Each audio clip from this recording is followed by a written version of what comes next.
वज़ीर आज़म मोदी रवा महीने कनाडा में होने वाले G7 के इजलास में बतौर मेहमान शिरकत नहीं करेंगे। उन्हें कनाडा की जानिब से दावतनामा भी नहीं भेजा गया। It's a great honor to host you at the G7.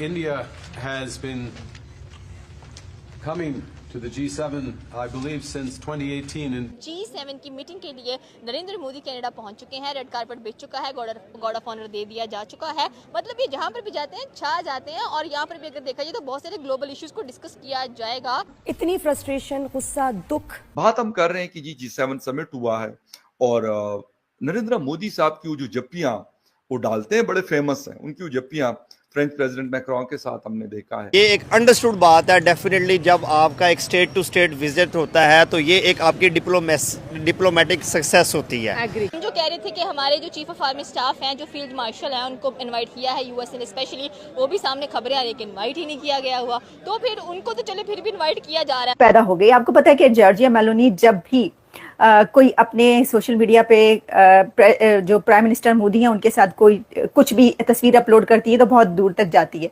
दुनिया जो है इस वक्त इंडिया को इकोनॉमिकली बहुत ज्यादा एम्पावर होता देख रही है। लाजमी सी बात है, चौथी पांचवी मैं जाता हूँ क्योंकि मुझको बहुत बड़े बड़े इंपॉर्टेंट डिसीजन लेने हैं। वो मिडिल ईस्ट का वॉर जो मेरे रोके नहीं रुक रहा है, उसके लिए कुछ करना पड़ेगा, क्योंकि मैं भी अब उस वॉर में फंसने वाला हूँ।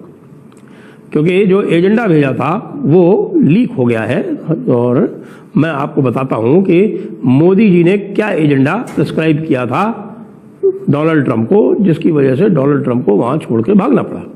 क्योंकि डोनाल्ड ट्रंप को सबसे पहले जो सवाल पूछ रहे थे मोदी जी, वो ये कह रहे थे कि भाई ऐसा है कि ये देखिए कि आप दुनिया भर में क्लेम कर रहे हैं, आपने मुझसे बात भी नहीं की, आपकी मेरी कोई बात हुई नहीं जब भारत और पाकिस्तान का युद्ध चल रहा था।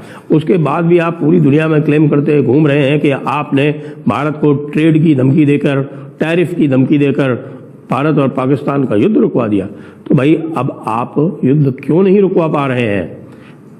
बीबी नेतन्याहू ने तो आपके लाख मना करते हुए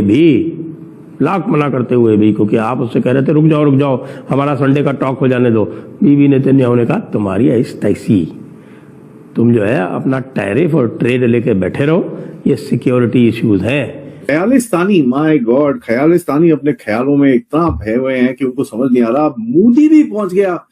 ओहो, जब जस्टिन ट्रूडो निकला, ठीक है, तो जब मार्क कार्नी आया, Mark Carney no different as a matter fact इनकी आइडियोलॉजी में, ठीक है, लेफ्टिस्ट ही है वो भी, कोई इतना उसमें कोई डिफरेंस नहीं है।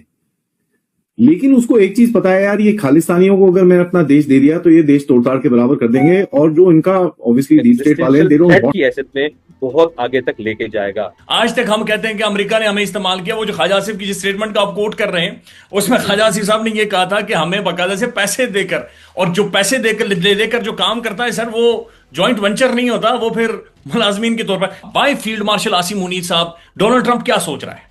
पाकिस्तान अगर अमेरिका के साथ जाता है तो इसके साथ strategically speaking, politically speaking, economically speaking, diplomatically speaking and even ideologically speaking Islamic दुनिया का पलड़ा भी अमेरिका की जो पॉलिटिकल प्रोएक्टिव पोस्टरिंग के साथ जुड़ा हुआ है। तो पाकिस्तान इस तरफ सिर्फ अमेरिका को नहीं, बल्कि पाकिस्तान बहुत सारे मुसलमान मुल्कों की जो स्ट्रेटेजिक पोस्टरिंग है ईरान के साथ, उसको भी निगेट करना होगा।